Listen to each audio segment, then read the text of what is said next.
Thank you, and I'll recognize myself for 5 minutes. Mr. Camus, the IRS had these emails, and you said they didn't purposely destroy them, but what did they do with these emails?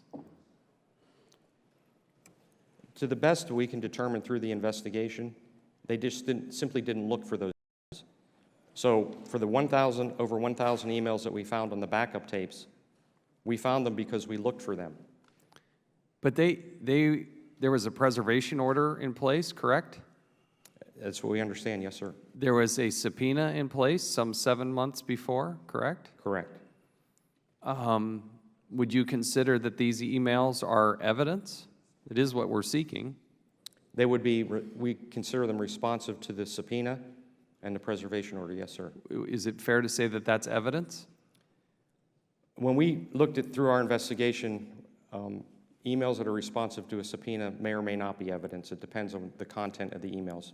They were certainly responsive to your subpoena and your preservation order. And what did they end up doing with those in March of 2014? There were 424 backup tapes. And what did they do with them? They erased them. Is that destroying them? They have an unusual terminology at the IRS. When they magnetically erase them, making them useless, they call that degaussing them. Destroying them means they physically chunk them up into quarter-sized chunks. So on March 4th, 2014, they magnetically erased all the tapes, but they had not destroyed them. Therefore, my agents were able to obtain them, and that allowed us to conduct the analysis of those tapes.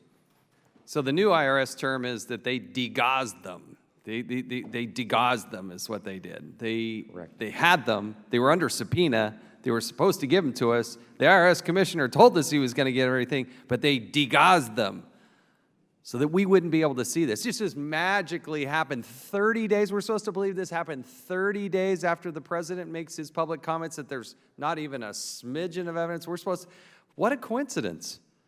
Let me ask you about the potential electronic media backup that they could have. What happened with the loaner laptop? She had a loaner laptop. Did they search for that emails on that? There were actually 10 loaner laptops that were in service during that period of time, one of which should have been assigned to her as a backup. We took possession of all 10 of those laptops that were used for that purpose. We were unable to find one that was assigned to her. Did the IRS look and search there? I'm not aware that they did, no, sir. Did they look at her BlackBerry, her phone? They did not. We took possession of her BlackBerry shortly after she left the IRS in June of 2014. So the IRS commissioner who assured us that there was this dragnet out there looking for all this, they're working hard, thousands of efforts and millions of dollars going out the door, but they didn't look at her BlackBerry? Actually, we had possession of her BlackBerry as of June 13th, 2013. But they didn't look for it before then. So what about the IRS server? Did they look for it there? Did they look for her backups there, her tapes? They did not. So you have a server. Seems like a logical thing to do. Go check that out. But they didn't look for it there. When you started to look for the emails, start to finish, remember, they had years to get this done. Start to finish, how long did it take for you to find the tapes? When you started in June, I believe it was June of 2014. Correct. We took possession of the initial set of backup tapes on July 1st, roughly 15 days after we started our investigation. So you guys, paint the picture for me. They're sitting around the table. Hey, we should probably go see if we can find these emails. And it took you 15 days, that's it? That's it. And what happened when you went up there to go find those tapes? We were escorted to the machine that makes the backups, that uses the tapes and writes the emails to them. And when they opened the machine that made the backups, they noted that 9 of those tapes were in an unusual configuration, which led the witnesses, IRS employee witnesses, to believe that they may contain data that had never been overwritten. So we were initially very excited that those 9 tapes would have everything the investigation needed.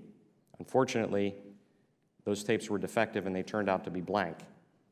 So then we had to go back and figure out, of the 735 tapes, which of those were the most likely to have contained any lowest learner email. Once we determined that, we identified 13 tapes. We sent those off to the industry expert, and within a couple months, we had our first glimpse of emails.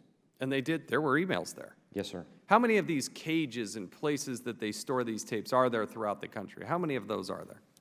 Generally, at one time, there were located in many, many locations, but the IRS is trying to consolidate their email processing primarily to the service centers.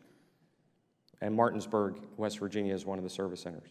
So the one place where they would put the tapes is one place that the IRS didn't even bother to go look and ask. So my time has expired. I yield back and recognize the gentleman from Maryland, Mr. Curtis. Mr. Gibbons.